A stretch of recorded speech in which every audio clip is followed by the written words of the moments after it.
O Procurador-Geral de Justiça de São Paulo, doutor Márcio Elias Rosa, está visitando os estúdios da Jovem Pan. Foi entrevistado no Jornal da Manhã e agora aqui na Jovem Pan Online. Doutor Márcio, muito obrigado pela sua presença. Eu que agradeço, o Ministério Público é que agradece essa possibilidade de prestar serviço à população, não é? Comunicando, transformando, dando informações, a gente se comunica e todos conhecem mais e melhor o nosso Ministério Público. Doutor Márcio, inicialmente a questão no Congresso Nacional e até na Assembleia Legislativa de São Paulo, os parlamentares querem limitar o poder de investigação dos promotores.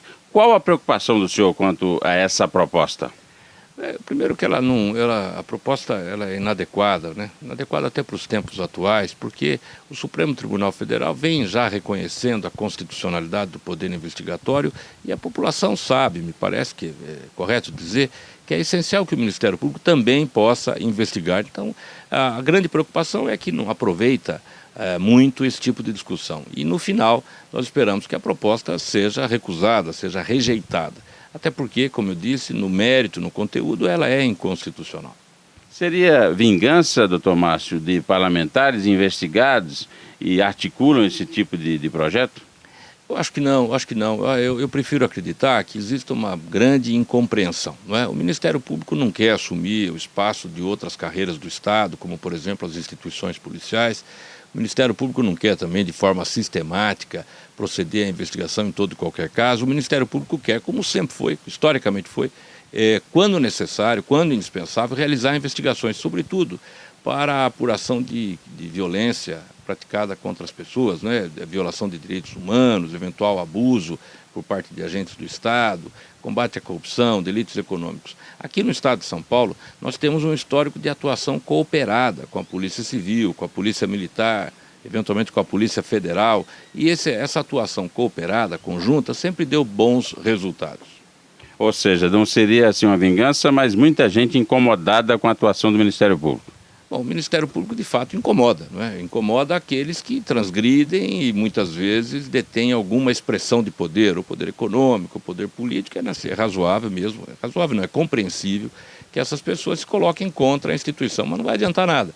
Porque, como eu já disse, o Supremo já disse que é possível que o MP investigue e eu não acredito que essa PEC venha a ser aprovada. É essencial que todos acompanhem essa discussão para que não tenhamos nenhum tipo de prejuízo, mas mais do que isso, né, para aperfeiçoarmos de vez esse sistema, garantindo-se ao Ministério Público a possibilidade de, quando necessário, realizar a investigação.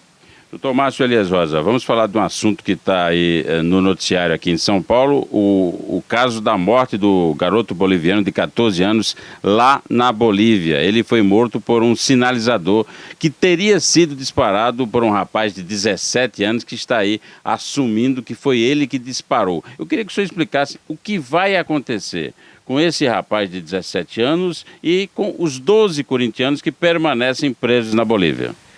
Olha, nós só sabemos disso pelo noticiário, não é? E não é possível conhecermos em detalhes todas as circunstâncias e as consequências disso tudo. Mas um dado é certo, a lei penal na Bolívia fixa uma idade menor do que no Brasil. Lá a lei penal pode ser aplicada a partir dos 16 anos de idade, então se esse crime foi praticado lá e se ele assume a autoria lá, em tese é possível que seja aplicada a lei penal lá. Não é?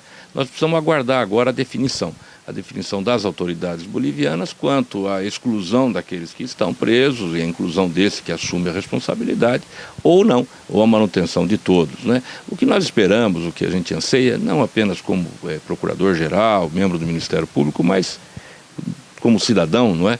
É que esse tipo de evento seja reduzido a nada, a nunca, porque produziu, neste caso, uma tragédia individual, mas eventos dessa natureza podem desencadear também danos em massa, não é?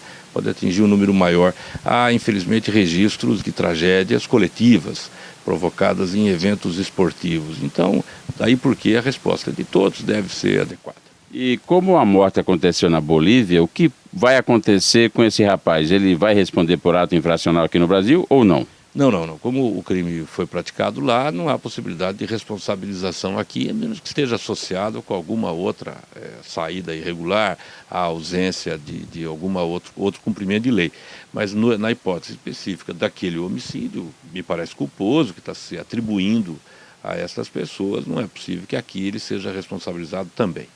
Doutor Márcio Elias Rosa, o senhor falou aí da questão penal brasileira. Qual a grande modificação, a grande mudança que o senhor defende para o sistema penal brasileiro? Olha, nós precisamos atualizar o sistema penal brasileiro, não é? O Código de Processo Penal da década de 40, não é?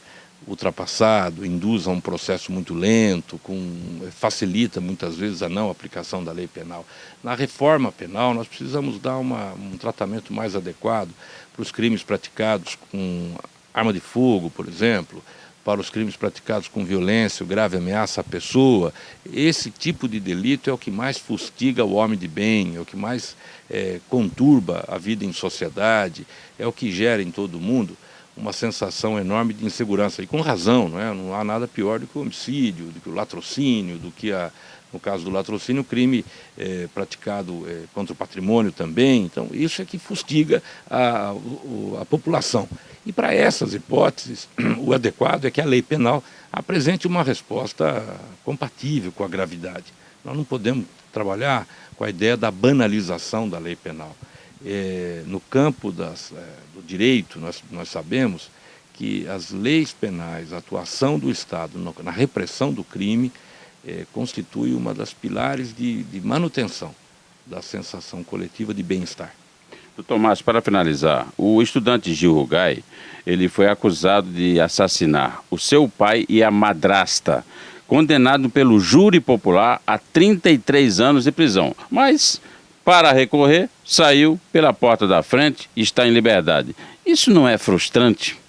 É inadequado, absolutamente inadequado. Eu acho que nós precisamos trabalhar sempre com a ideia da presunção de inocência. Ninguém pode ser preso sem que haja indícios suficientes da autoria, comprovação da materialidade, evidente razão para que a pessoa seja imediatamente encarcerada. Mas nesse caso específico, em todos os outros, me parece que a partir da condenação em primeira instância, é preciso que o cumprimento da pena seja imediato. É preciso que o início do cumprimento da pena ocorra, ainda que penda de julgamento posterior. O que não é razoável, sobretudo no júri popular, né, no homicídio, é que nós convoquemos a população, a sociedade, para julgar o par, né, um outro cidadão, de um crime tão grave, esse duplo homicídio praticado contra parentes. E a sensação que se tem é de que, a despeito dos 30 anos, 33 anos, não haverá cumprimento imediato da pena. Não é adequado, não contribui para a sensação de segurança, para a sensação de que a lei penal no Brasil é verdadeiramente aplicada. Doutor Márcio Elias Rosa, muito obrigado pela sua participação, a sua presença aqui nos estúdios da Jovem Pan, entrevista ao Jornal da Manhã e também aqui na Jovem Pan Online. Eu é que agradeço a todos da Jovem Pan Online e uma boa semana a todos.